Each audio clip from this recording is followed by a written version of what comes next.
Pode apresentar a careca? Pode. Você já falou bem assim, já. Vamos lá. Olá, amados, graças e paz, amém? Aqui é seu amigo e servo, irmão Fabiano. Eu quero fazer uma leitura para você nessa tarde, para abençoar a sua vida. Livro escrito aos Hebreus, capítulo 12, versículo 26 e 27 principalmente. Diz assim a palavra do bom mestre: a voz do qual moveu então a terra, mas agora anunciou, dizendo: ainda uma vez comoverei. Preste atenção, não só a terra, senão também o céu. E esta palavra, ainda uma vez, mostra a mudança das coisas móveis como coisas feitas para que as imóveis permaneçam, pelo que, tendo recebido um reino que não pode ser abalado, retenhamos a graça, pela qual sirvamos a Deus agradavelmente com reverência e piedade, porque o nosso Deus é um fogo consumidor. Preste atenção. A Bíblia está dizendo que nós devemos servir a Deus com reverência e muita piedade. Mas por quê? Porque está dizendo que há um reino que não pode ser abalado. A Bíblia está dizendo que, além disso, nós temos que reter uma coisa fundamental, que é reter a graça. A graça é o que nos liberta. A graça é o que nos dá paz. A graça é o que nos dá vitória. A graça é que nos dá condições de abrir porta.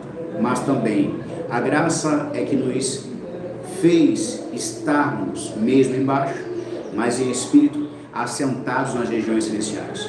Porém, a graça, ela não é desgraça. A graça não é chocarrice. A graça não é brincadeira. A graça não é pecado. A graça, ela vem para nos conceder aquilo que nós não poderíamos fazer. Então, a Bíblia está dizendo que dentro de um tempo, um reino que não pode ser abalado. Qual o reino que não pode ser abalado? Somente de Deus.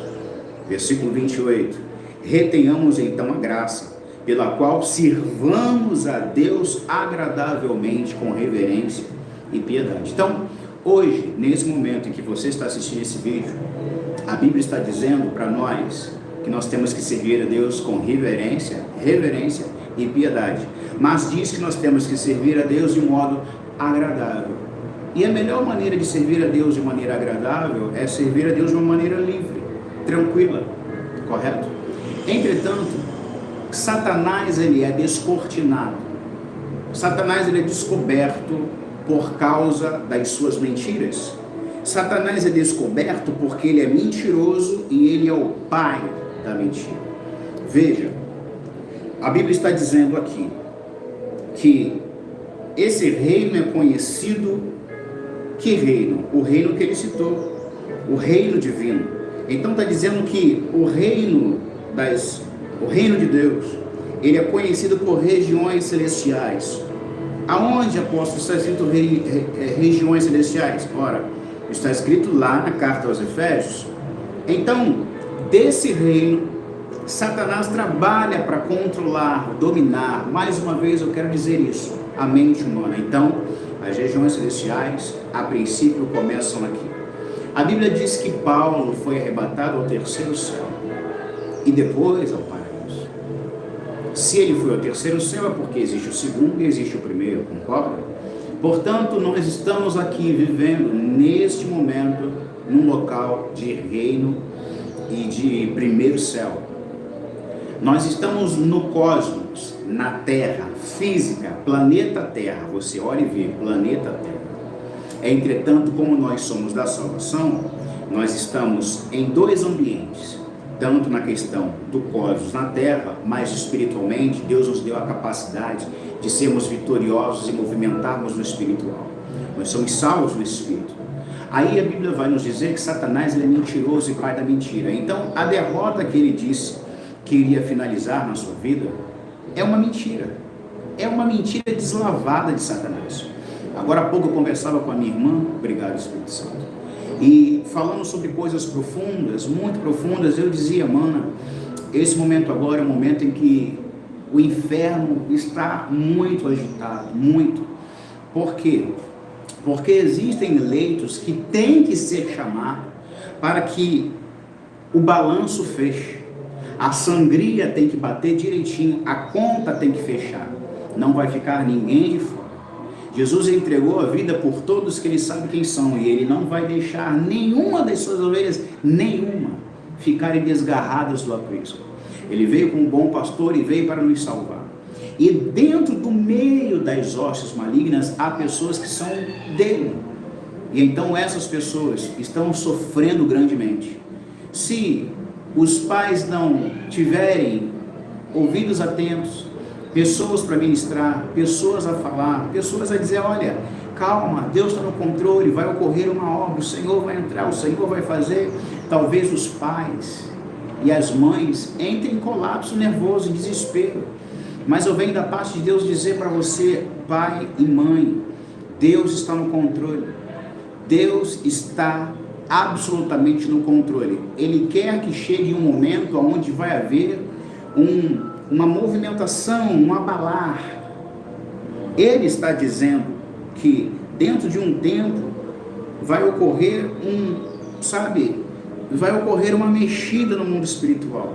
E nós não estamos aqui para deixarmos ser levados pela falsidade. Então, a minha irmã dizia, Fabiano, isso que você está dizendo é tão importante, que eu citava um exemplo de uma pessoa que eu não posso dizer aqui, e ela me dizia assim, Fabiano, isso é tão importante e sério que você está dizendo, porque o meu melhor amigo, o meu parceiro, fulano de tal, ele passou a ter a vida completamente desgraçada, por causa de uma sardinha, que uma suposta entidade maligna, que tem um nome folclórico, que eu não vou citar também, disse para ele, eu quero essa sardinha, e ele não deu aquela sardinha, por causa de uma sardinha. A vida dele entrou numa bancarrota, num decréscimo, num declínio, e ele já era magro. Hoje, quando eu olho para ele, é uma coisa horrível de ver.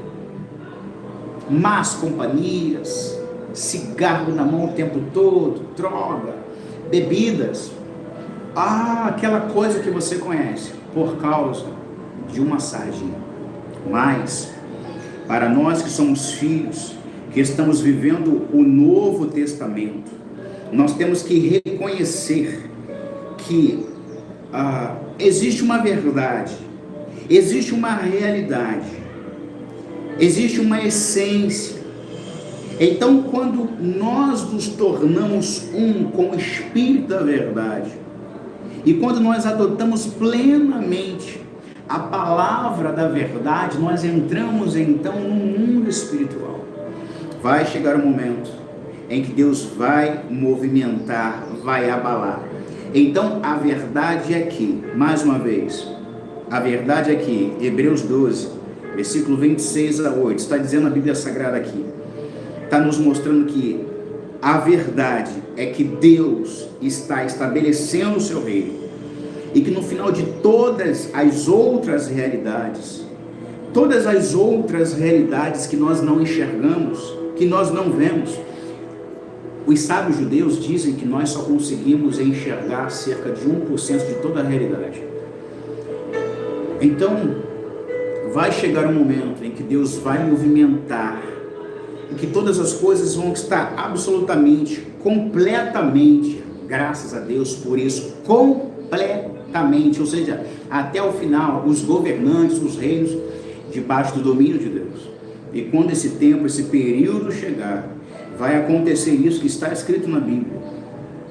A voz do qual moveu então a terra, mas agora anunciou dizendo, ainda uma vez, eu vou mover não só a terra, como também o céu. Amados, guarde a palavra, declare a palavra, viva, sirva a Deus agradavelmente, versículo 28, agradavelmente, com alegria, com prazer de viver.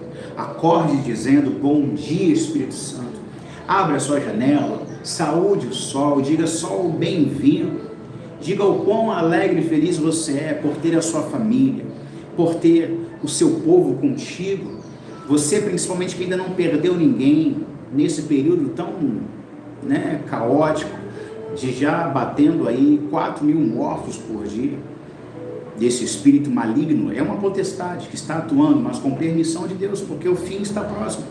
Mas você que tem a sua família, que está sendo protegido, está na arca, está ali guardadinho, agradeça a Deus, louva a Deus, amados. Para nós não há finais que sejam, como é que eu vou expressar?